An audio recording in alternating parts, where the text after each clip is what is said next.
कभी सोचा है हम जो सोचते हैं वो आखिर आता कहां से है? कभी खुशी के बीच में अचानक कोई उदासी क्यों छा जाती है? कभी किसी के एक शब्द से दिल क्यों कांप उठता है? ऐसा लगता है जैसे कोई अदृश्य ताकत हमारे भीतर चल रही है, जो हमें हंसाती भी है, रुलाती भी है और कभी कभी हमें खुद से ही अनजान बना देती है। वो ताकत, वही रहस्य, मन है। मन जिसे हम रोज इस्तेमाल करते हैं, पर शायद ही कभी समझने की कोशिश करते हैं कि ये असल में है क्या। हम सोचते हैं कि मैं सोच रहा हूं, मैं महसूस कर रहा हूं, मैं याद कर रहा हूं, लेकिन क्या ये मैं और मन दो अलग चीजें हैं या दोनों एक ही हैं, बस दो नामों से पहचाने जाते हैं? यही सवाल इंसान को हमेशा से उलझाता आया है। हमारी सोच कहां से शुरू होती है? हमारी चेतना का स्रोत क्या है? और क्या हम वाकई अपने विचारों के मालिक हैं? देखो जरा ध्यान से, जब कोई बच्चा पहली बार इस दुनिया में आंखें खोलता है तो उसके पास कोई भाषा नहीं, कोई विचार नहीं। वो बस देखता है, सुनता है, महसूस करता है। एक प्यारे चेहरे को देखकर मुस्कुराता है, तेज आवाज पर रो पड़ता है। यानी मन की शुरुआत अनुभव से होती है, ना कि सोच से। हर अनुभव मन में एक छोटा सा निशान छोड़ जाता है। किसी ने प्यार से छुआ तो सुकून दर्ज हो गया, किसी ने डांटा तो डर जम गया। धीरे धीरे इन अनुभवों के ताने बाने से हमारा पूरा व्यक्तित्व बनता है। जो हम सोचते हैं कि मैं हूं, वो दरअसल इन अनगिनत अनुभवों का जोड़ है। सोचो, अगर कोई इंसान अपने सारे अनुभव भूल जाए, नाम, रिश्ते, यादें, सब कुछ, तो क्या वो वही इंसान रहेगा? नहीं, क्योंकि हमारा मन ही हमारी पहचान है। जिसे हम मैं कहते हैं, वो दरअसल हमारे मन की ही एक परत है। मन को समझने की कोशिश करते हुए हम पाते हैं कि ये कोई स्थिर चीज नहीं है। ये हर पल बदलता है, हर नए अनुभव से नया आकार लेता है, कभी ठहरता नहीं। आज जो सोच हमें सही लगती है वो कल गलत भी लग सकती है। आज जो बात हमें चोट पहुंचाती है वो कल हमें सिखा भी सकती है। यानी मन बहता है, बिल्कुल नदी की तरह, लेकिन नदी के प्रवाह में भी एक दिशा होती है। उसे दिशा देती है चेतना, वो अदृश्य जागरूकता जो हर विचार, हर भावना को देखती है। सोच तो आती जाती रहती है, पर जो सोच को देख रहा है वो हमेशा वहां होता है, कभी शांत, कभी साक्षी बनकर। हम सब ने वो पल महसूस किया है जब मन में खामोशी होती है, पर हम फिर भी जानते हैं कि हम हैं। वो जानने की अवस्था ही चेतना है। लेकिन मन सिर्फ विचार नहीं है, वो शरीर से भी जुड़ा है। हमारी सांसें, दिल की धड़कनें, यहां तक कि हमारे पेट की स्थिति भी हमारे मन की अवस्था को प्रभावित करती है। कभी गौर किया है, जब आप भूखे होते हैं तो गुस्सा जल्दी आता है, और जब पेट भरा हो तो दुनिया कुछ ज्यादा खूबसूरत लगती है। यानी मन और शरीर के बीच कोई दीवार नहीं है। दोनों एक दूसरे की भाषा समझते हैं। मन शरीर के जरिए अनुभव करता है और शरीर मन के जरिए प्रतिक्रिया देता है। अगर मन परेशान है तो शरीर थक जाता है, अगर मन शांत है तो शरीर भी हल्का महसूस करता है। यानी जिस शांति की हम तलाश बाहर करते हैं वो भीतर ही बनती है। अब जरा सोचो, जब हम किसी को देखते हैं, किसी आवाज को सुनते हैं, किसी खुशबू को महसूस करते हैं, तो क्या होता है? बाहर से आने वाला हर संकेत हमारे दिमाग में एक इंप्रेशन छोड़ता है। वो इंप्रेशन ही हमारी परसेप्शन बनाता है। लेकिन परसेप्शन हमेशा सच्चाई नहीं होती, वो हमारे पिछले अनुभवों से रंगी होती है। अगर किसी ने कभी हमें धोखा दिया हो तो अगली बार जब कोई वैसा ही व्यवहार करे तो हम बिना वजह शक करने लगते हैं, क्योंकि हमारा मन पहले की घटना का रंग नई घटना पर भी चढ़ा देता है। यानी मन वास्तविकता को जैसा है वैसा नहीं देखता, बल्कि जैसा वो देखना चाहता है वैसा देखता है। यहीं से समझ आता है, मन न तो सिर्फ सोच है, न ही सिर्फ भावना। ये तो एक पूरा संसार है जहां यादें, अनुभव, कल्पनाएं और भावनाएं एक दूसरे में घुलकर कुछ नया बनाती रहती हैं। हर पल कभी किसी पुरानी जगह पर लौटने की कोशिश की है? वो सड़क, वो कमरा, वो गली, सब वैसी ही होती है, पर जो एहसास पहले था वो अब नहीं होता, क्योंकि अब हमारा मन बदल चुका है। वो जगह नहीं बदली, हम बदल गए हैं। यानी वास्तविकता बाहर नहीं, हमारे भीतर बदलती है। और यही मन का असली रहस्य है। हम जो सोचते हैं, जो महसूस करते हैं, वो सब मन की ही कहानी है, दुनिया बाहर नहीं, वो तो बस एक दर्पण है जिसमें हम अपने ही मन को देख रहे होते हैं। इसलिए अगर हम दुनिया को बदलना चाहते हैं तो पहले हमें अपने मन को समझना होगा, क्योंकि जब नजरिया बदलता है तो पूरी दुनिया का चेहरा बदल जाता है। और यही समझ मन की यात्रा का पहला पड़ाव है। एक ऐसी यात्रा जहां सोच और चेतना मिलकर हमें खुद की गहराई तक ले जाती है। कभी गौर किया है, जब कोई विचार मन में आता है तो उसके साथ एक भावना भी जुड़ी होती है। कोई मीठी याद आती है तो चेहरे पर मुस्कान खिल जाती है। किसी पुराने दर्द की याद छू जाए तो आंखें नम हो जाती हैं। यानी विचार अकेले नहीं चलते, हर विचार के साथ एक भावना जन्म लेती है और यही भावना उस विचार को ताकत देती है। अगर भावना गहरी है तो वो विचार मन में बार बार लौटता है, वो खुद को दोहराता है और धीरे धीरे हमारा रियलिटी फिल्टर बन जाता है। हम वही देखने लगते हैं जो हमारे भीतर बार बार दोहराया जा रहा होता है। सोचो, अगर कोई व्यक्ति बार बार ये सोचे कि मैं पर्याप्त नहीं हूं, तो दुनिया उसे वैसे ही दिखने लगती है। हर घटना, हर शब्द उसे इसी सोच की पुष्टि लगती है। वो तारीफ भी सुनता है तो मन में आवाज आती है, वो बस कह रहा है, सच में ऐसा नहीं है। यानी मन बाहर की नहीं, अंदर की दुनिया को बार बार दोहरा रहा होता है। लेकिन अब सवाल उठता है, क्या हम अपने विचारों के मालिक हैं या विचार हमें चला रहे हैं? अगर तुम थोड़ा रुककर अपने मन को देखो तो महसूस होगा कि विचार अपने आप आते हैं। तुम उन्हें बुलाते नहीं, वो बस उभरते हैं और चले भी जाते हैं, एक के बाद दूसरा, फिर तीसरा, जैसे लहरों की श्रृंखला जो कभी रुकती नहीं। हम सोचते हैं कि हम सोच रहे हैं, लेकिन अक्सर सोच हमें सोच रही होती है। फिर भी इन सब के बीच एक देखने वाला होता है, जो विचार को देख सकता है, जो भावना को महसूस कर सकता है। वो ही असली साक्षी है। वो चेतना है जो मन के खेल को समझ सकती है पर खुद उसमें खोती नहीं। ये चेतना स्थिर है, अपरिवर्तनीय है। विचार बदलते हैं, भावनाएं बदलती हैं, पर जो इन सबको देख रहा है वो हमेशा वैसा ही रहता है। वो तुम्हारे भीतर का शांत कोना है, जहां न कोई डर है, न इच्छा, बस एक गहरी जानने की स्थिति है। और यही समझ मन के बंधनों को ढीला करती है। जब तुम अपने विचारों को पहचानने लगते हो तो उनके गुलाम नहीं रहते। वो आते हैं और तुम बस उन्हें गुजरते हुए देखते हो। धीरे धीरे उनका असर कम होने लगता है। यानी मन तुम्हें चलाना बंद करता है और तुम मन को चलाने लगते हो। देखो, ज्यादातर लोग सोचते हैं कि मन को जीतना मतलब उसे रोक देना, पर मन को रोका नहीं जा सकता। मन को बस समझा जा सकता है। जैसे हवा को पकड़ा नहीं जा सकता, वैसे ही विचारों को भी नहीं। पर अगर तुम समझ जाओ कि हवा किस दिशा में बह रही है, तो तुम अपनी नाव उसी दिशा में चला सकते हो। विचार भी वैसे ही हैं। अगर तुम जानते हो कि कौन सा विचार किस भावना से निकलता है, तो तुम अपनी दिशा तय कर सकते हो। कभी देखा है, जब तुम किसी बात से बहुत परेशान होते हो और फिर किसी प्रिय व्यक्ति से बात करते हो, तो अचानक मन हल्का हो जाता है। असल में वो व्यक्ति तुम्हारी समस्या नहीं हल करता, वो तुम्हारा नजरिया बदल देता है। वो तुम्हें तुम्हारे ही मन से बाहर लाता है। बस यही तो जागरूकता है, मन से बाहर निकलकर उसे देखना। जब हम ये देखना सीख जाते हैं तो धीरे धीरे हमें एहसास होता है कि हमारे भीतर दो स्तर हैं, एक जो अनुभव करता है और एक जो अनुभव को देखता है। पहला स्तर भावनाओं से बंधा है, दूसरा स्तर शांति में है। पहला बदलता है, दूसरा स्थिर है। यानी सच्ची शांति तब आती है जब हम दूसरे स्तर पर जीना सीख जाते हैं। वो जहां विचार आते जाते हैं पर हम बस उन्हें गुजरते हुए देखते हैं। वो जहां गुस्सा भी आता है पर तुम जानते हो कि ये मैं नहीं, ये बस एक भावना है। वो जहां दुख भी आता है पर तुम समझते हो कि ये भी बीत जाएगा। यही समझ इंसान को मुक्त करती है।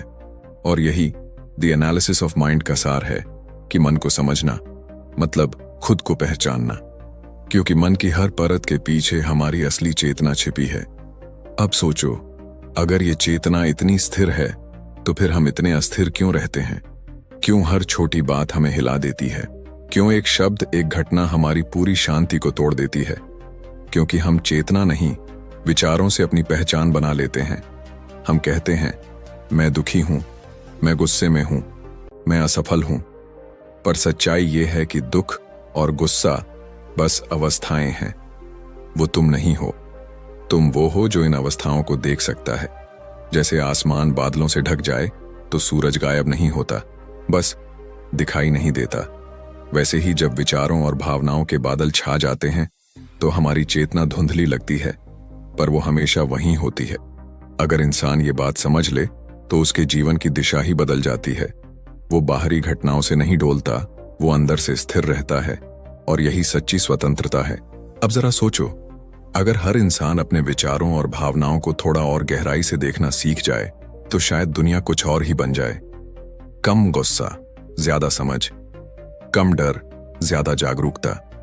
क्योंकि जब इंसान अपने भीतर झांकता है तो उसे एहसास होता है कि हम सबका मन अलग अलग नहीं, एक ही चेतना से निकला हुआ है। हम सब एक ही विशाल सागर की लहरें हैं, बस अपनी अपनी दिशा में बहते हुए। जब इंसान अपने भीतर झांकना शुरू करता है तो पहले तो अंधेरा लगता है। विचारों की भीड़, यादों की आवाजें, भावनाओं का शोर सब एक साथ उठते हैं। जैसे कोई पुराना कमरा खोलो तो धूल के साथ यादें भी उड़ने लगती हैं। लेकिन अगर तुम कुछ देर वहीं ठहर जाओ तो धीरे धीरे धूल बैठ जाती है और चीजें साफ दिखने लगती हैं। मन के साथ भी यही होता है। पहले वो उलझा हुआ लगता है क्योंकि हम उसे बहुत सालों से बिना देखे जीते आए हैं। हमने हर भावना को मैं समझ लिया, हर विचार को सच मान लिया। लेकिन जब चेतना उसे देखना शुरू करती है तो वो परतें खुलने लगती हैं। तब समझ आता है कि मन कोई एक चीज नहीं है, ये तो कई परतों से बना है। एक परत है हमारी इच्छाओं की, एक परत है हमारे डर की, एक परत है हमारी यादों की, और इनके नीचे छिपी है वो शांत चेतना जो हमेशा वहीं थी, बस हमने कभी उसे सुनने की कोशिश नहीं की। जैसे समुद्र की सतह पर लहरें हैं लेकिन गहराई में पानी हमेशा स्थिर रहता है, वैसे ही हमारे भीतर भी दो परतें हैं। ऊपर विचारों की हलचल और नीचे शांति का अथाह सागर। जो व्यक्ति इस सागर तक पहुंच जाता है वो जीवन को नए ढंग से देखता है। उसे समझ आता है कि हर संघर्ष, हर भावना असल में उसकी यात्रा का हिस्सा थी, उसे भीतर ले जाने वाली सीढ़ी। अब जरा कल्पना करो, अगर तुम्हारे पास कोई ऐसा शीशा हो जो न सिर्फ तुम्हारा चेहरा दिखाए बल्कि तुम्हारे भीतर का मन भी दिखा दे, तुम देख पाओ कि तुम्हारे गुस्से के पीछे कितना पुराना डर छिपा है, या तुम्हारी ईर्ष्या के पीछे कितनी गहरी असुरक्षा है। अगर ऐसा शीशा होता तो शायद तुम खुद से नाराज नहीं होते बल्कि खुद को समझने लगते। और यही काम सचेत देखना करता है। जब इंसान अपने भीतर की गतिविधियों को देखना शुरू करता है तो उसे समझ आता है कि वो मन के विचार नहीं है, वो उन विचारों का साक्षी है, वो उन भावनाओं से परे है, क्योंकि वो उन्हें देख सकता है। जो देख सकता है वो देखा हुआ नहीं हो सकता, और यही ज्ञान धीरे धीरे जीवन का केंद्र बदल देता है। अब बाहरी चीजें उतनी भारी नहीं लगती। किसी का कहा हुआ शब्द, किसी की राय या किसी घटना की चोट, सब बस गुजरती हुई घटनाएं बन जाती हैं, क्योंकि भीतर का सागर अब स्थिर है। अब लहरें आती हैं पर तूफान नहीं बनती। धीरे धीरे इंसान समझता है कि मन और शरीर के बीच जो नाच चल रहा था वो अब शांत हो सकता है, क्योंकि जब देखने वाला जाग गया तो नाच अपने आप ठहर जाता है। अब उसे बाहरी नियंत्रण की जरूरत नहीं, वो भीतर से संभल गया है। इस बिंदु पर जीवन का अर्थ बदल जाता है। पहले इंसान सोचता था कि खुशी बाहर से मिलेगी, सफलता से, रिश्तों से, पैसे से, लेकिन अब उसे समझ आता है कि सच्ची खुशी मन की अवस्था है, न कि किसी चीज का परिणाम। जब मन शांत है तो साधारण से साधारण चीज में भी आनंद मिलता है। एक कप चाय, एक सूर्यास्त, एक हवा का झोंका, सब अनुभव बन जाते हैं। अब दुनिया को देखने का नजरिया बदल गया है। पहले जो चीजें हमें भारी लगती थीं, अब वो बस घटनाएं लगती हैं। हम समझते हैं कि हर व्यक्ति अपने ही मन की कहानी में जी रहा है। जो हमें चोट पहुंचाता है वो खुद अपने विचारों के बंधन में है। जो हमें समझ नहीं पाता वो खुद अपने डर में उलझा है। यानी जब तुम दूसरों के मन को समझने लगते हो तो गुस्सा कम हो जाता है, दया बढ़ जाती है, क्योंकि तुम्हें एहसास होता है हम सब एक ही खोज में हैं, बस अलग दिशाओं में भटक रहे हैं। धीरे धीरे ये समझ बढ़ती है कि चेतना कोई व्यक्तिगत चीज नहीं, वो साझा है। हम सब उसी चेतना की अलग अलग तरंगें हैं। जैसे एक ही सागर से अनगिनत लहरें उठती हैं और फिर उसी में लौट जाती हैं। लहरें अलग दिखती हैं पर सागर एक ही है। हम भी वैसे ही हैं, अलग चेहरे, अलग जीवन, पर भीतर वही चेतना। जब ये एहसास गहराता है तो मैं और तुम के बीच की दीवार गिरने लगती है। वो एहसास आता है कि जो पीड़ा तुम्हें है वो मुझ में भी कहीं है, जो खुशी मुझ में है वो तुम में भी हो सकती है। और यहीं से शुरू होता है समझ का वो स्तर जहां इंसान सिर्फ सोचता नहीं बल्कि महसूस करता है। संपर्क, यही मन का अंतिम विश्लेषण है। जब इंसान ये देख लेता है कि वो मन नहीं है, वो शरीर नहीं है, वो चेतना है, तो जीवन एकदम नया लगने लगता है। हर चीज वैसी ही रहती है पर देखने वाला बदल जाता है, और जब देखने वाला बदलता है तो पूरी दुनिया बदल जाती है। अब कोई भी विचार डराता नहीं क्योंकि वो समझ चुका है विचार बस आते जाते हैं। कोई भी भावना भारी नहीं लगती क्योंकि वो जानता है ये लहर है, सागर नहीं। वो जान चुका है कि मन को जीतने का मतलब उसे दबाना नहीं बल्कि उसके साथ नाचना है, पर ताल अपनी रखनी है। यही वो बिंदु है जहां शांति शब्द नहीं रहती बल्कि अनुभव बन जाती है, जहां सोच कम होती है और समझ बढ़ जाती है, जहां इंसान बाहर नहीं भागता बल्कि भीतर ठहरता है, क्योंकि अब उसे पता है मन का रहस्य बाहर नहीं, उसी के भीतर है। और जो अपने भीतर उतर गया वो किसी भी तूफान में डगमगाएगा नहीं। वो जीवन को वैसे ही स्वीकार करेगा जैसा वो है, क्योंकि अब वो जान चुका है कि देखने वाला और देखा जाने वाला अलग नहीं, एक ही हैं। और यही है मन की असली समझ, जहां सोच से परे जाकर हम खुद को जान लेते हैं, जहां शांति, ज्ञान और अस्तित्व एक हो जाते हैं। यहीं से शुरू होता है आत्मबोध का सफर। जब इंसान अपने भीतर के सागर में उतर जाता है तो उसे धीरे धीरे समझ आता है कि मन को जीतने की कोई जरूरत नहीं, क्योंकि मन कोई दुश्मन नहीं है। वो तो बस एक उपकरण है जिसे समझदारी से इस्तेमाल किया जाए तो वो जीवन को सुंदर बना देता है, पर अगर उसे बिना समझे चलने दिया जाए तो वही उपकरण हमें बांध लेता है। अब सोचो, अगर तुम्हारे पास एक जहाज है तो हवा तुम्हारे खिलाफ भी जा सकती है और तुम्हारे साथ भी, लेकिन फर्क इस बात का होता है कि तुम पाल किस दिशा में मोड़ते हो। मन भी कुछ ऐसा ही है, वो वहीं रहता है, बस दिशा तुम्हारे हाथ में होती है। अगर तुम उसे देखने, समझने और महसूस करने की दिशा दो तो वही मन तुम्हें शांति तक पहुंचा देता है। जब इंसान चेतना के स्तर पर जीने लगता है तो उसे दुनिया का हर पल अर्थपूर्ण लगने लगता है। वो हर चीज में कुछ सीखने लगता है। किसी की मुस्कुराहट में अपनापन देखता है, किसी के दर्द में इंसानियत महसूस करता है, और हर घटना में जीवन का सबक। धीरे धीरे वो समझता है कि ज्ञान सिर्फ किताबों में नहीं बल्कि हर अनुभव में छिपा है। हर असफलता एक दर्पण है, हर रिश्ते की टूटन एक संदेश है, हर डर एक शिक्षक है। जो इन्हें सुन लेता है वो धीरे धीरे मन से ऊपर उठ जाता है, और जब मन से ऊपर उठते हो तो अहंकार गिर जाता है। अब मैं सही हूं या तुम गलत हो जैसी बातें महत्व नहीं रखती, क्योंकि अब तुम देख रहे हो कि हम सब एक ही चेतना के टुकड़े हैं, बस अलग अलग कहानियां जी रहे हैं। अब दूसरों को बदलने की चाह खत्म हो जाती है, क्योंकि तुम समझते हो सच्चा परिवर्तन भीतर से आता है। अब जो शांति तुमने अपने भीतर पाई है वो दूसरों तक फैलने लगती है। तुम्हारी उपस्थिति ही लोगों को सुकून देने लगती है। बिना कुछ कहे तुम दूसरों के जीवन में उजाला बनने लगते हो, क्योंकि जब कोई व्यक्ति अपने भीतर की रोशनी को पहचान लेता है तो वो अपने आसपास के अंधेरे को भी धीरे धीरे मिटाने लगता है। ये वही क्षण है जहां इंसान समझता है कि मन का विश्लेषण कोई बौद्धिक खेल नहीं बल्कि आत्मा की यात्रा है, और इस यात्रा का अंत नहीं है, क्योंकि जैसे जैसे तुम समझते जाओगे वैसे वैसे नई परतें खुलती जाएंगी। हर परत के नीचे एक नई शांति, एक नया अनुभव, एक नई समझ मिलेगी। अब इंसान के लिए जीवन कोई सवाल नहीं बल्कि जवाब बन जाता है। हर दिन, हर पल एक अवसर बन जाता है खुद को थोड़ा और समझने का।